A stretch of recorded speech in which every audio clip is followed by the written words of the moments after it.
Friends, welcome back to आवर डीजी कोकणे tutorial channel. तर बघा मुलांनो, आज आपण 8th स्टँडर्डचं मॅथ्सचं पहिला जो चॅप्टर आहे रॅशनल आणि इररॅशनल, रॅशनल अँड इररॅशनल नंबर्स, हे आज आपण घेणार आहोत. ठीक आहे. तर रॅशनल इररॅशनल म्हटलं ना तर बरेच मुलांना काय होतं माहिती का, त्यामध्ये थोडीशी भीती वाटते की आता रॅशनलला कोणाला म्हणू, इररॅशनल कोणालाच म्हणायचं, किंवा मग यात कसं होल नंबर कोण आहे, नॅचरल नंबर कोण आहे. तर हे सगळ्या मध्ये फार त्यांना कन्फ्युज होतात. त्या गोष्टीला, त्या लेसनला थोडंफार भीती वाटते. तर आज आपण हाच लेसन बघूया आणि अगदी इझी वेने आपण हा स्टडी करूया. तर बघा, नॅचरल नंबर म्हणजे काय, असा नंबर असतो ज्याची सुरुवात जी असते ती 1 नंबर्स असते. सुरुवात असते 1 2 3 4 5 असं पर्यंत घेऊन इन्फिनिटी. कुठपर्यंत असतं? इन्फिनिटी. इन्फिनिटी म्हणजे काय की हा जो नंबर 5 नंतर 6 6 नंतर 7 असं कुठपर्यंत एंड होतोय हे माहित नाही. त्यामुळे आपण इन्फिनिटी पर्यंत हा अनलिमिटेड नंबर आहे, त्याला नॅचरल नंबर्स म्हणतो. त्यानंतर होल नंबर. नॅचरल आणि होल नंबर मध्ये फक्त फरक आहे सुरुवातीचा 0 नंबर आहे. रादर बाकीचे सर्व जे नंबर आहे ते तुम्हाला सेम दिसणार. होल नंबर सुद्धा 0 पासून स्टार्ट होता, पण एंड कुठे होता हे माहित नाही, हे सुद्धा इन्फिनिटी मध्ये असतं. तर बघा, इंटिजर्स म्हणजे काय आहे. इंटिजर्स म्हणजे यामध्ये प्लस आणि निगेटिव्ह हे दोन्ही नंबर्स यामध्ये असतात. म्हणजे आता एक सपोज नंबर लाईन आहे, त्या नंबर लाईन मध्ये आपण सेंटरला 1, इकडे 1 2 3 4 रोज -1 -2 -3 असं आपण इकडे लिहितो. तर एकाच लाईन वरती आपण पॉझिटिव्ह नंबर आणि निगेटिव्ह नंबर हे दोन्ही पण दाखवतो, त्यालाच आपण इंटिजर्स म्हणतो. म्हणजे इंटिजर हा इकडे जर 0 आहे तर इकडे 1 2 3 4 आणि इव्हन हा सुद्धा इन्फिनिटी मध्ये जातो. -1 -2 असं करेल हा सुद्धा इन्फिनिटी मध्ये जातो.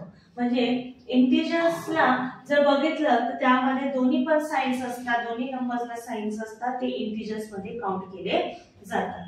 मग राहिला विषय तुमचा तर तो आहे number rational numbers. Rational numbers जर बघितला गेला तर बघा, रॅशनल नंबर्स काय आहे.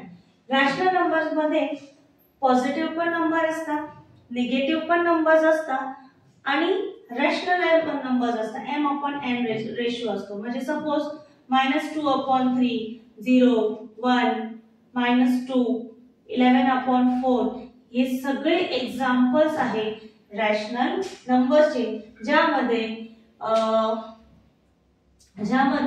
0 पॉझिटिव्ह नंबर्स पण असतात, निगेटिव्ह नंबर्स पण असतात आणि m/n चा रेशो पण असतो. आणि तो पॉझिटिव्ह पण असू शकतो किंवा निगेटिव्ह पण असू शकतोय. तर हे अगदी बेसिक कन्सेप्ट आहे रॅशनल इररॅशनल नंबर्स मध्ये. हे आपल्याला माहितीच पाहिजे. नॅचरल नंबर कोणाला म्हणतो, होल नंबर्स कोणाला म्हणतो, इंटिजर्स कोणाला बोलतो आणि प्लस रॅशनल नंबर कोणाला बोलतो.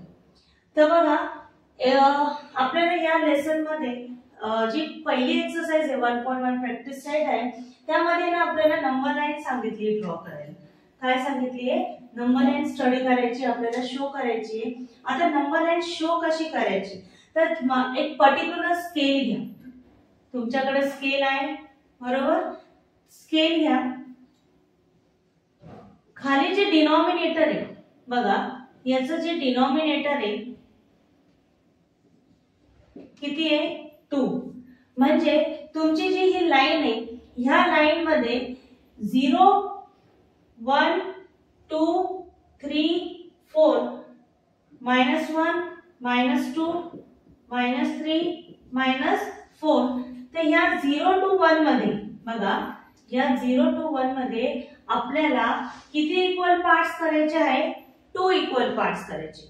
0 पुन्हा एकदा नंबर लाईन जेव्हा शो करायची आहे, तर प्रॅक्टिस सेट जो नंबर 1.1 ची एक्सरसाइज आहे त्यामध्ये सांगितलंय की show the following numbers on a number line for each example. तर त्यामध्ये बघा, पहिला एक्झाम्पल आहे 3/2 5/2 -3/2.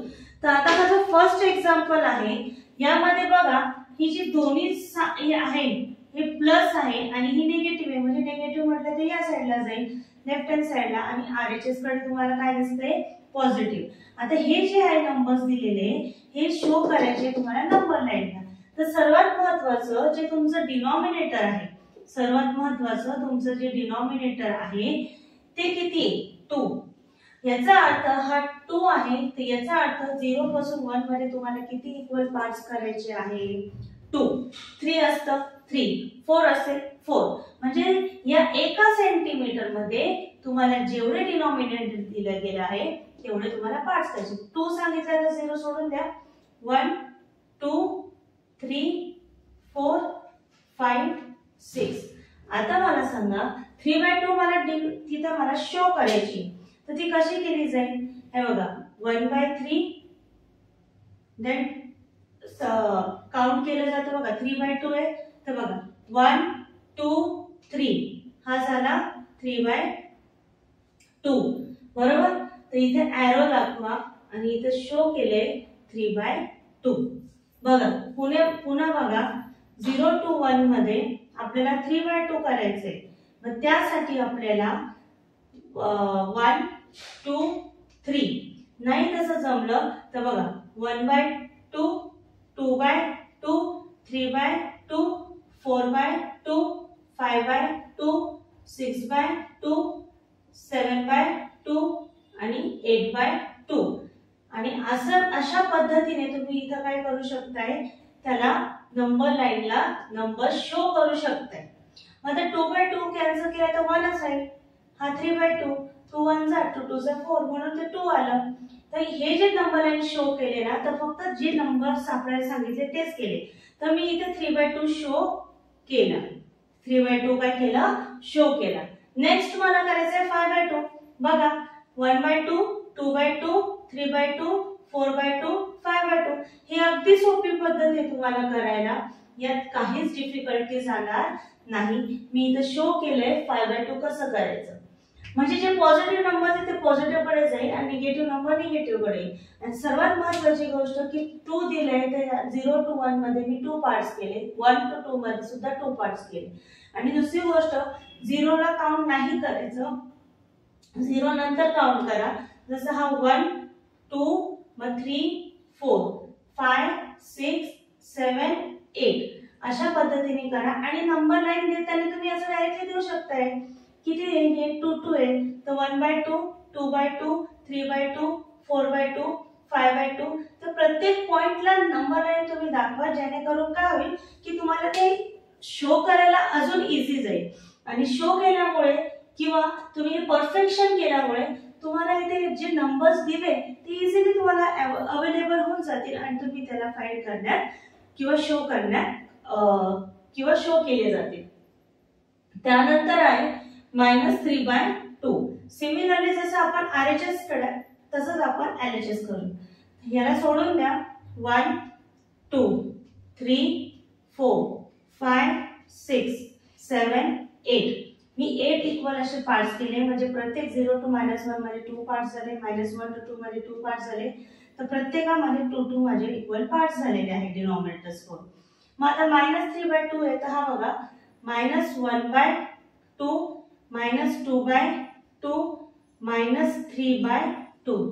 तर माझा जो नंबर आहे, जो नंबर लाईनला शो करायचा आहे, तो कोणता अवेलेबल झालाय -3/2। अशा प्रकारे क्वेश्चन प्रॅक्टिस सेटचा क्वेश्चन नंबर 1 चा पहिली आपली झाली।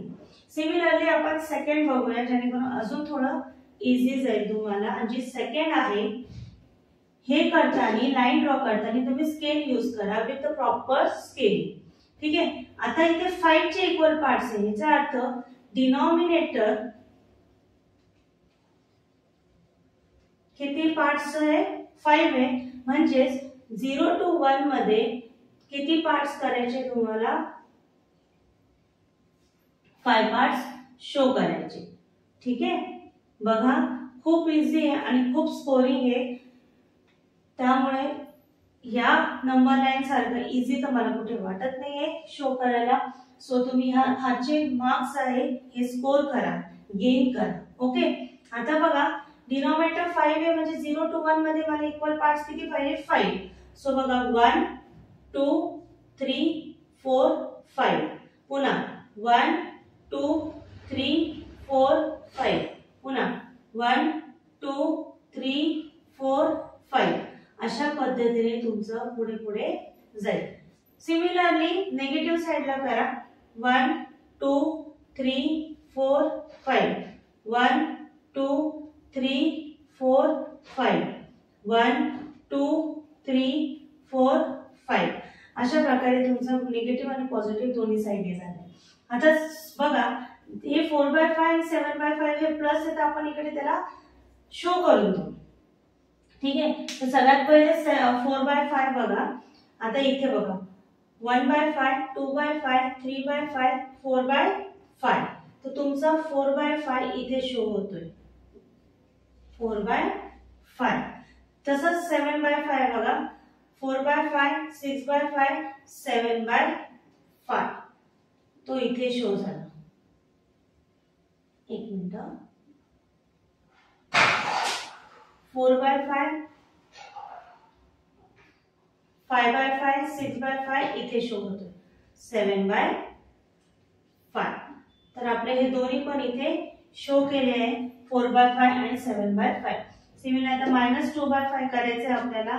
या साइडला येऊ -1/2 सॉरी 5 -1/5 and -2/5 तर इथे आलं आपलं -2/5. ही जी नंबर लाईन आहे या नंबर लाईनला आपण -2/5 शो केली आहे बघा -2/5. अशा प्रकारे सेकंड पण झाली. आणि आता आपण थर्ड क्वेश्चन कडे जाऊया जो आहे 8 इक्वल पार्ट्स. 0 1 2 3 1 2 3 किती डिनॉमिनेटरचे शो करायचे इक्वल पार्ट्स किती करणार आहे आपण डिनॉमिनेटर 8 मध्ये. सो 0 to 1 मध्ये मला किती पार्ट्स काढायचे 8 बघा 1 2 3 4 5 6 7 8 कलर शो करते मी 1 2 3 4 5 6 7 8. सिमिलरली 1 to 2 मध्ये पण मला किती पार्ट्स दाखवायचे डिनॉमिनेटर 8 असल्यामुळे 8 बघा 1 2 3 4 5 6 7 8. ठीक आहे. तर बघा 5/8 आणि 11/8 मला शो करायचे. तर मी इकडे मायनस कडे पण येते 1 2 3 4 5 6 7 8 -1 इकडे येते पुन्हा 1 2 3 4 5 6 7 8 हा झाला -2. बघा तर आता 11/8 करायचे तर काउंट करूया बघा 1/8 2/8 3/8 4/8 5/8 6/8 7/8 8/8 9/8 10/8 11/8. तर असं काउंट करता करता आपल्याला आन्सर भेटला आहे 11/8. सिमिलरली आपण मूव करूया निगेटिव्ह साइड कडे. आपल्याला शो करायचे -5/8 बघा मग काउंट करा 1 -1/8 -2/8 -3/8 -4/8 -5/8 हे अशा प्रकारे हे दोन्ही पण -5/8 आणि 11/8 काय झाले शो झाले. आता जो लास्ट क्वेश्चन आहे तो आपण इथे शो करूया. लास्ट क्वेश्चन मध्ये बघा तुम्हाला डिनॉमिनेटर कितीचं दिलंय 10चं आहे. डिनॉमिनेटर कितीचं आहे 10चं आहे. तर बघा आता शो करूया म्हणजे 0 to 1 मध्ये आपल्याला कितीचा शो करायचा आहे लाईन डॉट 10चं. 0 to 1 मध्ये आपल्याला किती 10चं. तर बघू आता आपण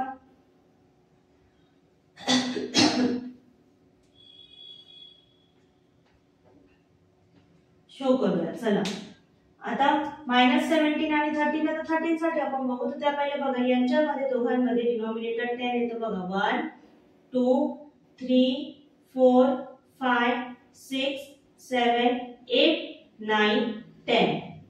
1 2 3 4 5 6 7 8 9 10. तसंच निगेटिव्ह कडे जाऊ. 1 2 3 4 5 6 7 8 9 10. अशा प्रकारे इथे 10 झाले. ठीक आहे. काउंटिंग करूया आपण आणि त्या पद्धतीने आपण तिथे काय करूया, मार्किंग करूया. 13/10 करायचं बघा. 1 2 3 4 5 6 7 8 9 10 11 12 13. तर या पद्धतीने आपण इथे काय करणार आहोत, 13/10 शो करणार. नंतर आहे -70. इकडे या. 1 2 3 4 5 6 7 8 9 10. -2 मी इथं शो केले. आता आपल्याला काय करायचंय, 17 शो करायचं. -17. तर बघा 1 2 3 4 5 6 7 8 9 10 11 12 13 14 15 16 17. तर हा शो केलाय -17/10. तर अशा प्रकारे प्रॅक्टिस सेट नंबर 1.1 मधला जो पहिला क्वेश्चन आहे की नंबर लाईनला शो करायचं आहे आणि अशा प्रकारे मी पूर्ण नंबर लाईनला शो केले. तर बघा आता आपण क्वेश्चन नंबर 2 बघणार आहोत. क्वेश्चन नंबर 2 मध्ये काय दिलेलं आहे की observe the number line and answer the question. म्हणजे ही जी नंबर लाईन दिलेली आहे ह्याला ऑब्झर्व करा आणि त्या प्रकारे तिथे 3 क्वेश्चन्स दिले रिलेटेड टू याच्या संदर्भात या नंबर लाईनचे. तर तुम्हाला याच्या क्वेश्चनचे काय करायचे, आन्सर द्यायचे. तर बघा इथं पहिला क्वेश्चन आहे की which number is indicated by point B. तर ठीक आहे, पहिला क्वेश्चन विचारला की पॉइंट बी जो आहे ना तो कोणता नंबर इंडिकेट करतो हे दिलं, हे योग्य आहे. पण मला सांगा 0 to 1 मध्ये याला किती नंबरनी किंवा कुठल्या नंबरनी याचं डिनॉमिनेटर किती असेल, कितीने त्याला इक्वल पार्ट्स केला आहे हे कसं समजणार. तर पहिले काउंट करा. बघा 1 2 3 4. याचा अर्थ की याला 0 to 1 मध्ये याच्या डिनॉमिनेटर मध्ये आपल्याला 4 इक्वल पार्ट्स केले. किती पार्ट्स केलेले आहे यांच्यामध्ये 0 to 1 मध्ये, 0 to 1 मध्ये 4 इक्वल पार्ट्स केलेले आहेत. मग मला सांगा पहिला क्वेश्चन सांगितले की पॉइंट बी तर निगेटिव्ह साइडला आहे. पण निगेटिव्ह साइडला तर याचा अर्थ आपल्याला 0 पासून तर पॉइंट बी पर्यंत काउंट करायचं. तर बघा 1/4 काय येतं इथे बघा, -1/4 -2/4 -3/4 -4/4 -5/4 -6/4 -7/4 -8/4 -9/4 -10/4. तर मला सांगा याचा आन्सर काय आहे, -10/4. तर जो पॉइंट बी तो इंडिकेट करतोय, इथे लिहा पॉइंट, लास्टली इथे करा, point B indicates the number which -10/4. ठीक आहे. तर पहिला क्वेश्चन झाला. सेकंड क्वेश्चन मध्ये बघा which point indicates the number. आता हा तर तुम्हाला मिक्स दिलेला आहे. तर यामध्ये काय करा, पहिले बघा याला सॉल्व करा. कसं सॉल्व करणार, 1 3/4 आहे बरोबर. तर याला काय करा, 4 1 जा 4 प्लस 3/4 दॅट इज 7/4. म्हणजेच आता हा एक्झॅक्टली याला सॉल्व केल्यामुळे बघा 4 प्लस 3/4 इज इक्वल टू 7/4 आहे. म्हणजे आता तुम्हाला फाइंड कोणता नंबर करायचा आहे, 7/4. मग बघा हा प्लस नंबर आहे तर आपण इकडे जाऊया. 1/4 2/4 3/4 5/4 6/4 7/4 7/4. तर ह्याला सांगा बघा 1 2 3 4 1 2 3 4. तर आपल्याला 7/4 आहे. 4 1 जा 4 प्लस 3 4 and 3 7 7/4. तर 7/4 कोणत्या पॉइंटला इंडिकेट करतोय, तर बघा 1/4 2/4 3/4 4/4 5/4 6/4 आणि इथे आला सी पॉइंटला. सी पॉइंटला काय शो करतंय, 7.4. तर कोणता पॉइंट इंडिकेट करतंय, point C. Point C indicates Point C indicates. बघा last question, state whether the statement दिलेले आहे की the point D denotes the number 5/4. If yes then true, if no then false. तर कसं करणार की आता जो पॉइंट D आहे त्याच्यावरती कोणता पॉइंट आहे पहिले तो फाइंड करा, राइट. तर इथं सांगा, इथं बोला की the point D indicates the number, count करा बरं कोणता नंबर इंडिकेट करतोय D वरती. तर बघा 1/2, 2/2 सॉरी 1/4, 2/4, 3/4, 4/4, 5/4, 6/4, 7/4, 8/4, 9/4, 10/4. तर इथे 10/4 इंडिकेट करते, तर इथे तुम्ही लिहा 10/4. बट 10/4 म्हटलं तर याच्या हे दोघं पण कुठल्या टेबलने तुम्हाला कट केला जातो, कुठल्या टेबल मध्ये येतो, 2 च्या टेबल मध्ये येतो. 2 2 जा 2 5 जा. तर फायनली तुमचा आन्सर काय आहे 5/2. आणि त्यांनी तेच सांगितले की जो D आहे हा डिनोट करतो का नंबर 5/2 ला. So your answer is true. Therefore it is और statement is true. It is true. तर बघा अशा प्रकारे क्वेश्चन नंबर 2 जो आहे प्रॅक्टिस सेटचा 1.1 हा सुद्धा आपल्या इथे संपला. याचा अर्थ की प्रॅक्टिस सेट 1.1 आणि त्यातला क्वेश्चन 1 क्वेश्चन 2 इथे दोन्ही पण झालेला आहे. तर तुम्हाला काही अडचण असेल तर तुम्ही त्या म्हणजे कमेंट करू शकताय, मेसेज करू शकताय आणि डाउट्स क्लिअर करू शकताय. जर सबस्क्राइब नसेल केलेला तर सबस्क्राइब करा डीजे कोकणी ट्युटोरियल ह्या चॅनल्स वरती. आणि मग अशाच प्रकारचे नवीन नवीन विविध मोटिवेशनल्स म्हणा किंवा तुम्हाला असे छान लेक्चर्स अवेलेबल होऊन जाईल. सो स्क्रीनशॉट काढायचा स्क्रीनशॉट घ्या किंवा सॉल्व्ह करायचं सॉल्व्ह करू शकता. थँक्यू.